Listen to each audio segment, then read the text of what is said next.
I'm Maria Menounos, and you're tuned in to AfterBuzz TV, the ESPN of TV talk. Now, let the buzz begin. Hey guys, welcome to the after show for Amazon Prime's Hunters. We are talking episode 5, At Night All Birds Are Black. My name is Nate Miller, and I am joined with my lovely co-host, Kevin Allen. How you doing, Kevin? Thank you. I'm lovely. Thank you. Thanks for calling that. Yeah. I'm doing well, all things considered. Yeah. Awesome. So real quick, let's just start with some overall thoughts. What did you think of this episode? This one was chaos. Not that it was like poorly constructed as an episode, but just between the two separate missions that we got going on, they both went to hell in their own unique way. And by the end of this episode, I'm kind of lost on whose allegiances are trustworthy. I don't know what to think about Meyer, and I don't know what to think about Sister Harriet, and I don't know what to think about the effectiveness of the Hunters group. So it kind of just like pulled the tablecloth right out from underneath all my stuff. Yeah, I agree. Chaos is definitely the right word. There was a lot of really interesting little tidbits we got about each character, and which kind of like showed their development, but also like a little bit more that we don't necessarily know.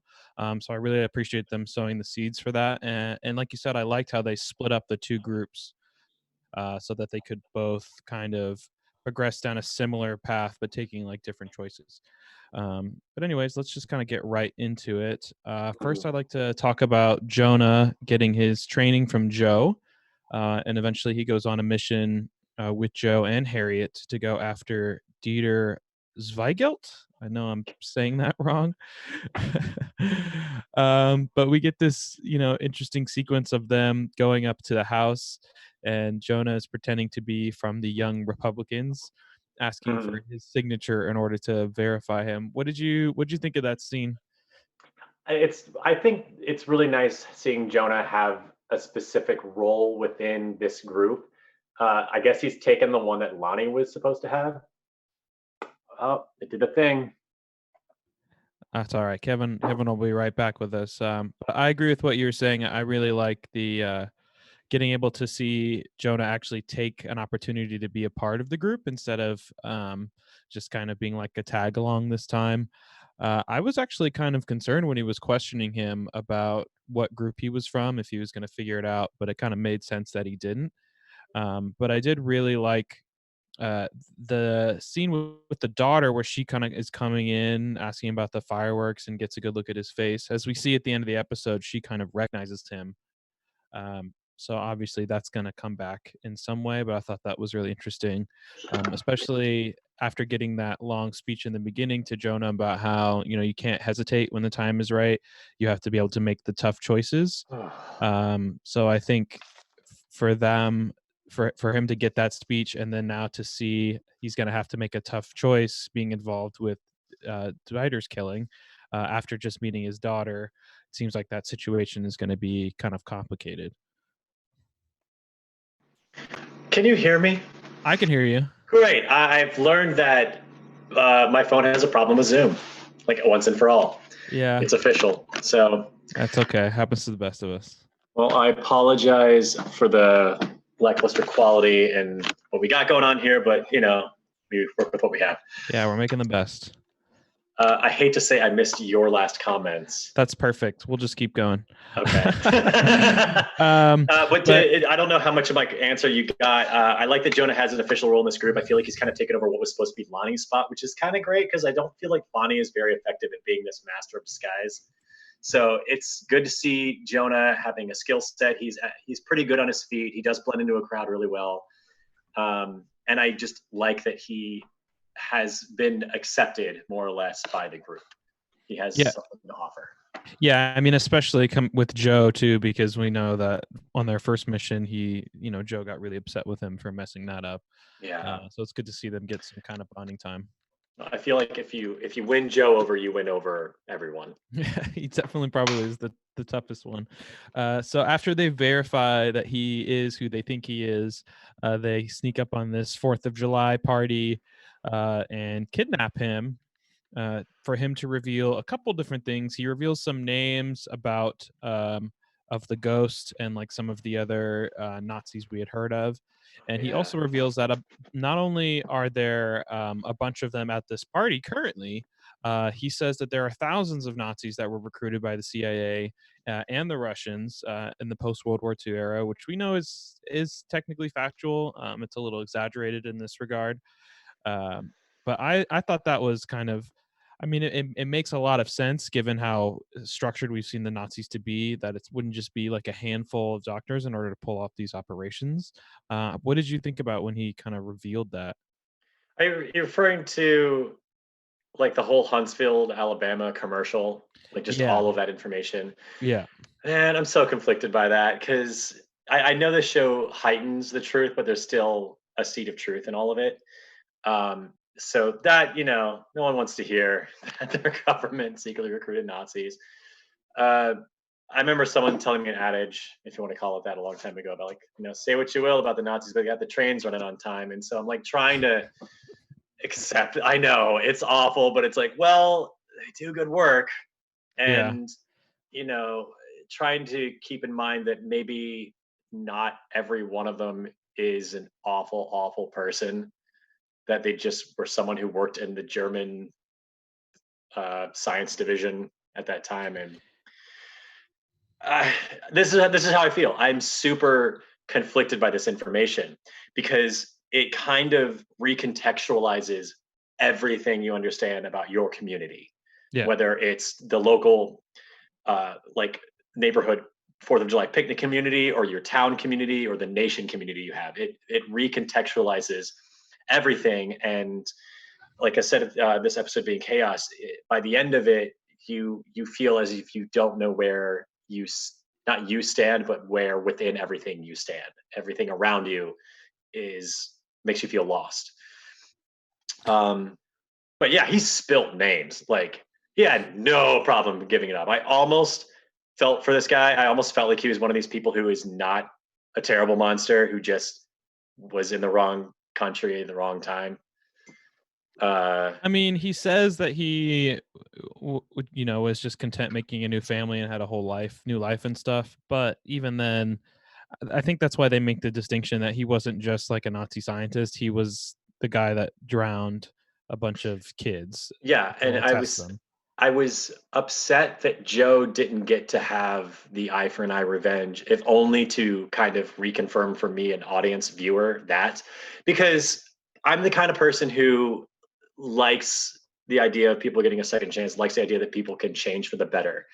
Um, if it were not for the fact that they hung the Confederate Army's flag in his yard, I would have just assumed, no, he is an assimilated American who now has actual American values. But the show does just enough to remind us that, like, they can do these crocodile tears act all they want, but he was a monster.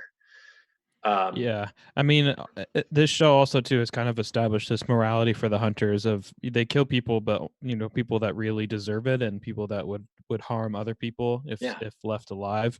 And so this kind of leads into, as we talked about, the parallels of the two stories going on concurrently. Meyer, Roxy, and Lonny are going after this lady who is supposedly Tilda Sauer, but they never get her to admit that she's Tilda Sauer, give them any damning information until after Meyer kills her. So yeah, like seeing the two sides of, even though this guy is somewhat questionable, we know that he at least is the person that they think he is. Even though he doesn't get that full kind of karmic justice like they did with the piano guy. Mhm. um it's definitely interesting to see now with this other setup, how it plays through on the other side, and kind of how that kind of pushes everyone's morals and like what we think of the characters that we've known already so far. And that's the thing. This show is so good about um, making you re-examine morality and the natures and complexities of good and evil. Uh, it keeps kind of like it's never as black and white as you hope, especially for a wish fulfillment piece, which this clearly is. Everyone comes at these problems with harder and harder decisions to make. Um, Meyer's team on their mission kept backing out, being like, maybe this is not the person. Maybe we are doing the wrong thing here. And Meyer knuckled down, and I, the viewer, was once again, I had like these doubts impressed onto me, and now I'm like, what am I watching? Now I'm feeling conflicted for a completely different set of reasons than on the other side. I'm coming at each one of these scenarios from two different perspectives, both landing onto, oh, I don't know if this is the right way to go about this now. Yeah. It sucks for a wish fulfillment piece because you just want to get people to just have revenge, and right. make it easy.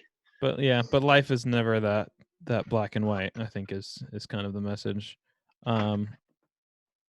Yeah, so as we see throughout that scene, they don't really get any progress with her. She doesn't want to admit who she is.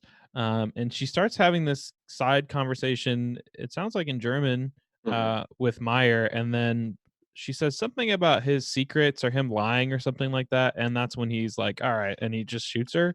And at first I was like, okay, he's just shooting her because he doesn't think he's going to get anything. But then when I went back and like looked again at like what she actually said, I kind of raised some eyebrows of like, is he hiding something? Is there something that we don't know? Did you pick up on that at all? That's exactly how I felt. My immediate impression was that Meyer is hiding something, that there's some killer secret about who he is or what his motives are in all of this that would just completely ruin everything for his team. And he was desperate to keep any inkling of that truth out of their head, which is crazy because like I don't believe that Lonny or Roxy speak German. So I don't know what secret she could have divulged, but he didn't even want to take the chance. And that's what scares me the most is he was more absolute about shutting her up super fast than he was about her being who she is. Which, as we saw from the whole episode, he was pretty set on. So yeah, that's why I land on I don't know what to think about Meyer for the moment. Yeah, it was. I think in some parts, he was 100% certain about who she was, especially when she revealed that she had some information on him. But yeah, I'm still unclear about what was the primary motive to kill her. Right then, like that. Was it to keep her quiet or what? But I'm sure we'll see something on that in the future. He kills her. They search the house. Good boy Lonny decides to not take the drink and stay sober. And as they go outside to get into the car, Meyer's car is firebombed. R.I.P. to the butler, poor guy. Yeah. Also seems like a strange firebomb choice, and like I'm wondering when they put the bomb in there. But I'm not gonna worry about those questions, I guess. Travis is there. He killed the other dudes because he's upset. We'll get into that a little bit. Yeah, and he's like shooting in this crazy gunfight that he has with Meyer, where none of them hit anything, of course. Yeah. Super sloppy. Like that's not the level of violence I expect out of Travis. He seems a little more methodical than that. But yeah, this was just a mess. I think it definitely shows signs of him kind of being unhinged for sure. But yeah, true. Hopefully they get out of there. We're gonna get some more information on that. But really quick, I do want to talk about Agent Millie, and she's got a short little side plot. She meets with the journalist named Danny Rohr, who's the one who had done the stories about Meyer that she had found out about in the previous episodes. She meets with him to talk to him about the things that he found out, and discloses that she knows about the Nazis that were hiding as well, that Meyer put him on the trail of. And he tells us about how basically his whole life was destroyed because they found out, the collective they found out that he knew of the Nazis' involvement in them being side. And she convinces him to allow uh Millie convinces him to allow him to meet their source, so she can get some more information on the Nazis and kind of like figure out. So they go to this bar and they sit and they wait. The guy never comes. She starts to doubt, and she ends up getting attacked in the bathroom.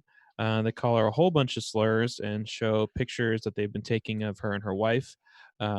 So overall, a pretty terrifying thing to think about. For me, I Oh yeah. was really disturbed because, especially with not seeing their faces, to me, the inference is that this is someone within our government. This isn't even one of the Nazi groups or Nazi people. How did you kind of interpret it? Did you have a similar feeling? Yeah, I think. Do you mean to say that it wasn't one of the Nazis that we've been seeing? That's what I think of, because every other time they've been pretty clear about showing them and then them doing stuff, even if we don't know who they are yet. So for me, this time seeing them in kind of all black when we just saw the shoes and they were kind of like blurred out, we didn't see who they were. Yeah, so that's how I felt. Like there's this secret web or network within all of America, probably as high up as they can get, uh, that are helping this core Nazi group schemes. So there's the support system that is out there everywhere, so they can impose these checks and balances to their plans whenever anything comes up. So this Illuminati Hydra-esque organization is ruining this reporter's life, and they're going to ruin her life. It doesn't matter what field you're in. If you come at them or try to expose them, you will either stop or regret it. And so this was that message. And the facelessness of it all is, I mean, it's very deliberate. She can't trust anyone now, and she probably shouldn't, because like you said, it's probably someone who works in her office who's close enough to her to just pop in the bathroom real quick, Yeah. like I, they re- I did re- they don't delay like at all. right. I really liked the moment she had where she's talking to Danny and she asked him like if he would do it all again. And he's like, "No, I would not." And it just kind of shows like how powerful, that kind of secret cabal organization can really be if it exists.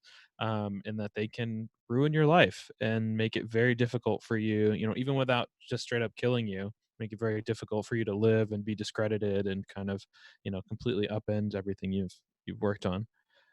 Yeah, Kind of that scary to think about.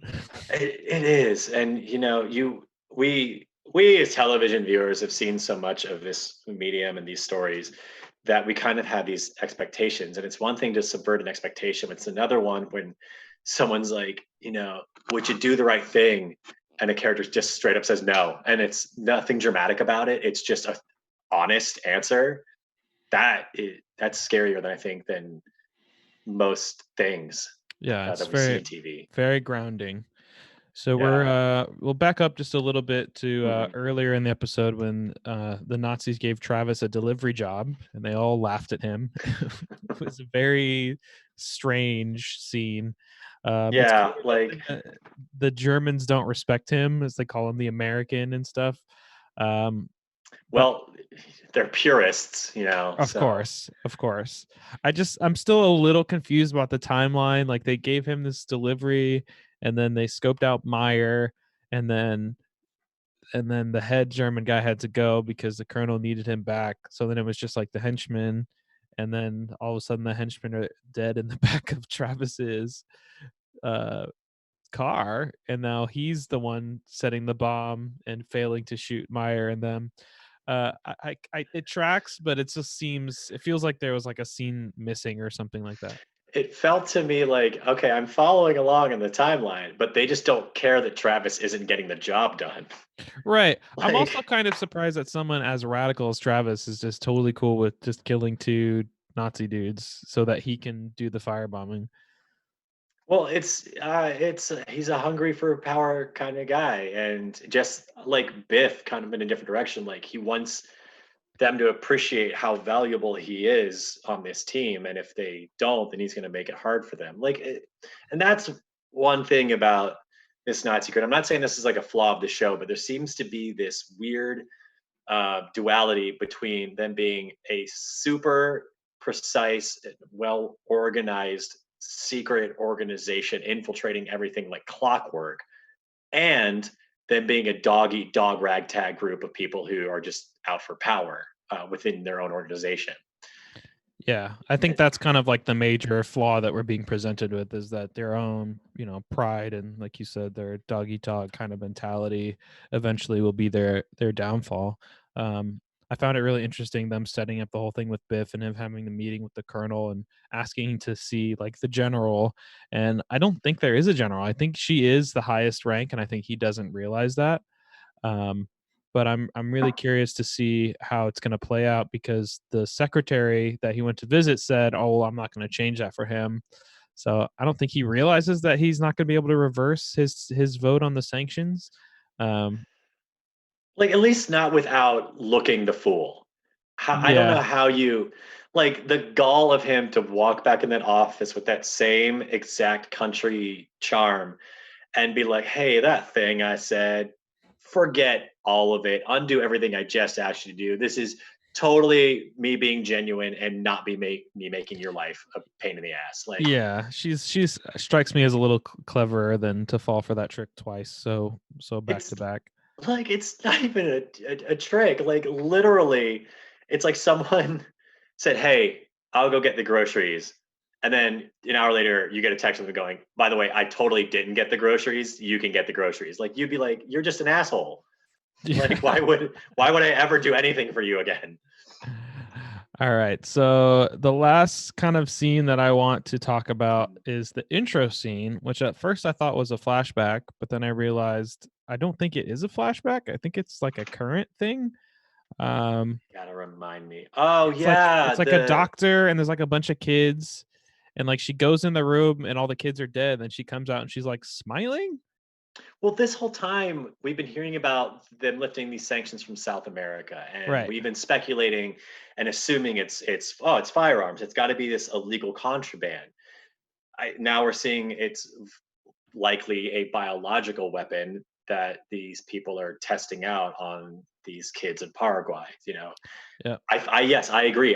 That this is something that is happening concurrently with our main characters' timelines, and this is that thing we've been hearing so much about brought to That light. is exactly my sentiments. I had a big light bulb moment. I was like, "Oh," Yeah. because I mean that makes a lot of sense. Bioterror is, I mean, not that I think any terror is effective at all, but it seems like a decent plan to infect. It seems like kids or something. I'm not sure if I have to go back and look if it's only like not white kids or something like that, but it seemed like Oh, a bunch of kids all kind of. I I didn't consider that. I assumed they were just testing it on kids because they're viable people. Yeah. And the two different rooms were just they had a control and we had the experiment and it was okay, Right. this one doesn't work because she came out of it like disappointed, like, oh, it's not working. Oh, the And then kids went to aren't another room dead. and goes, oh, but this one does work. So Yikes. I think that's all it was. I think they just had like two formulas and they were trying to figure out which one's the right one. I think it had nothing to do with them being children or children of color. I think it was just which one kills the people. Yeah, just rounding out test subjects because they're Yeah. bad guys. Yeah. Yeah. All in all, interesting episode. Some lots of tidbits. You know, we got some stuff about Roxy, a little bit about Lonny, Harriet. Oh, we forgot to talk about Harriet running off with the Oh Nazi guy she yeah. found, leaving them behind. Seems very un-Harriet like. So I'm curious if there's like a personal connection there or something. Well, there's this scene that happened with Harriet that I feel like everyone's forgotten. And I don't mean just us. I mean, like, I've been coming across things on the internet and uh where people are like, it seems so out of character for Harriet to be suddenly a spy. And I was like, does no one remember the conversation she had in a phone booth in German by herself? So it was this one very brief scene, but it was something. And then we just kind of like kept going with her and she's been acting normal this whole time to the point where I'm like, okay, maybe that wasn't anything. But then uh Smiggins or whatever his fake name is drops the lists of people and on one of them it's like a switch flipped on her and she completely broke protocol, like risked their whole mission and went off AWOL to go seek out one key person, I'm imagining. And so I was thinking like, okay, now we're gonna see uh, double agent Harriet and find out what's really going on here. Of course, So we don't by the end of the episode, but is that what you're thinking, that she's double agent and she actually is trying to protect that one guy? yeah, it crossed my mind uh, when I saw her making that phone call in the booth because she's speaking in German. And like, so I mean, just naturally, that's what one would assume had a character overheard her. Um, and then it's me, I was like disappointed. I was like, ah, man, the token Christian of the group turns out to be just as evangelical and crazy as the Nazi brigade here.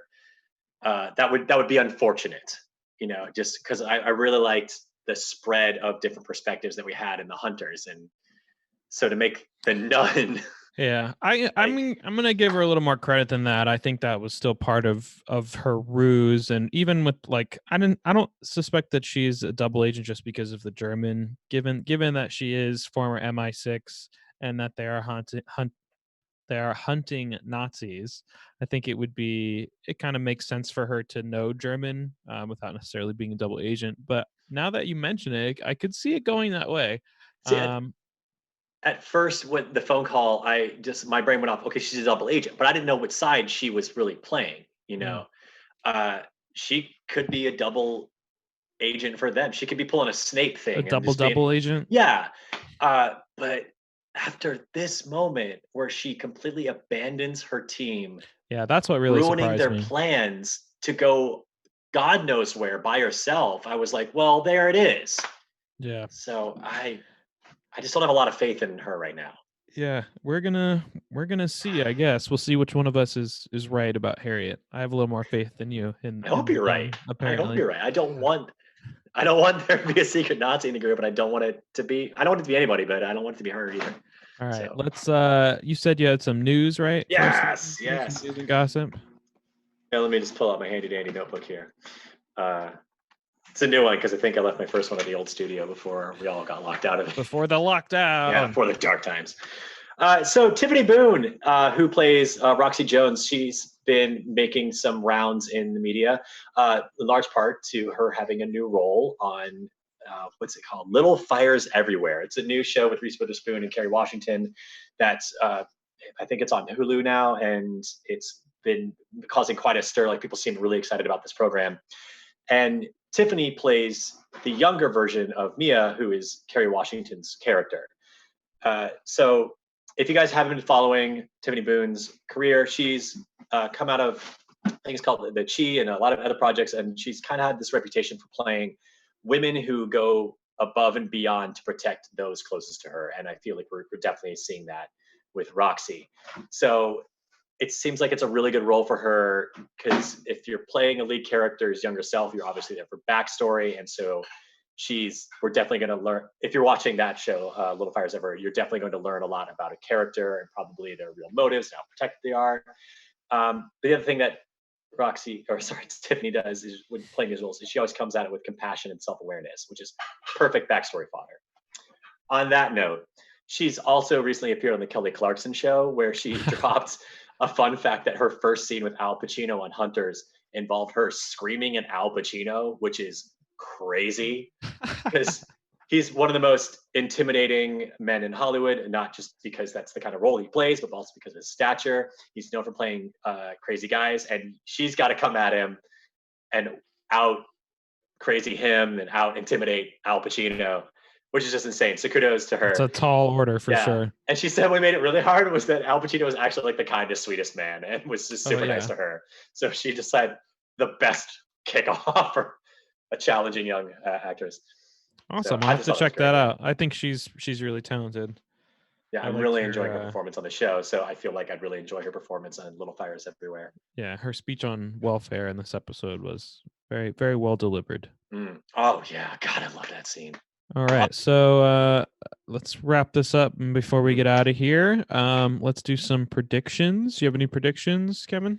No, like I said at the end of this episode, I'm at a loss. I'm hoping for some revelations. We're about halfway through the season, so it makes sense that we're kind of in this moment where everything seems lost and where everything's unraveling. Right. So I'm really hoping for some quick turnaround. I want Millie to get back on her feet, and I want her to keep pursuing this. I worry for her now. I want Meyer to come clean. on some stuff. And I want to know what Harriet's all about. As for the rest of the team, I think they're getting better and stronger as a unit. So even if, like, say Harriet's no longer a part of the Hunters, I still think that they're going to just keep being an adversary for this secret Nazi plan, which I'd like to know what that is as well. Yeah. I mean, I'm kind of in the same boat of I don't know if I have any major predictions. My big one was just that the weapon that they're working on is a bioweapon, which isn't really a big prediction because they basically all but confirmed it this episode. And it makes sense. Like, where do you go from gassing people? The next step up is biological warfare. Yeah, so. especially with the targets that we saw and it wanting to be, in an area that's so densely populated, that would be very effective with that type of weapon. My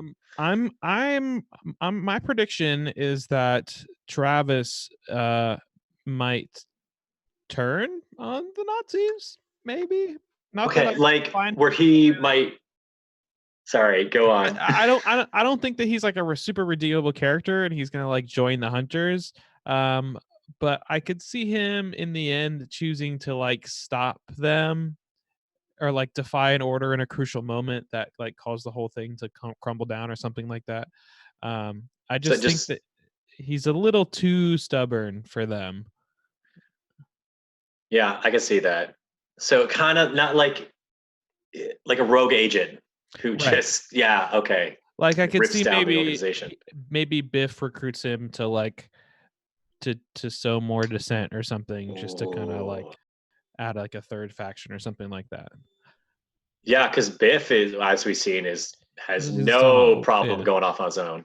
And once the sanctions don't get lifted and he doesn't get what he wants, that's not going to end well for anybody over there. They're going to be very upset. So I'm curious to see how that plays out. Mm-hmm. Yeah, it'll be entertaining nonetheless. Yep. All right, that's going to do it for us, guys. Thank you for joining us. I hope you all are staying safe, enjoying your TV, washing your hands. Maybe you're watching this in the future when we can all go outside again. We can reminisce about these dark times. But anyways, my name is Nate Miller. You can find me everywhere online at Dog Like Nate. Kevin? I'm Kevin Allen. You can find me at Kevin Allen Says on Twitter or Kevin on Instagram. Awesome. Thanks for joining us, guys. We'll see you next time. Our founder, Kevin Undergaro, and me, Maria Menounos, would like to thank you for tuning in to AfterBuzz TV. Remember, we're not just the first, we're the biggest in the world, and we're the only destination for all your favorite TV shows. Whatever you crave, we've got it. So go to AfterBuzzTV.com and check out our lineup. Buzz you later. The views expressed herein are those of the hosts only and do not necessarily reflect the views of AfterBuzz TV or its owners or principals.